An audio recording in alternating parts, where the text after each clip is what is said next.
You ask Tiger to calculate. This deals with finding the midpoint between 2 points. The midpoint between the 2 points is -52,26. Let's solve it step by step. Plot the 2 points and calculate the midpoint using the formula. The coordinates of point 1 are x1 equals -17, y1 equals 28. The coordinates of point 2 are x2 equals -87, y2 equals 24. PM represents the midpoint of the 2 points.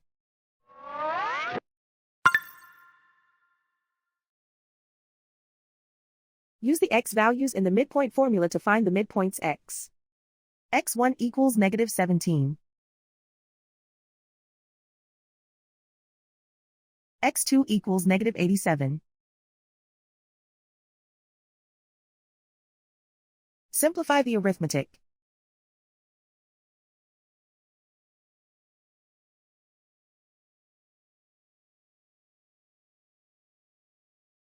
Use the y values in the midpoint formula to find the midpoints y.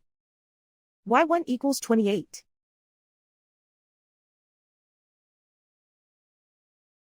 y2 equals 24.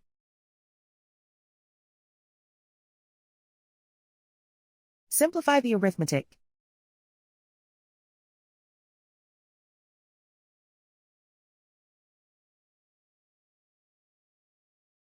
And so, the midpoint is -52,26.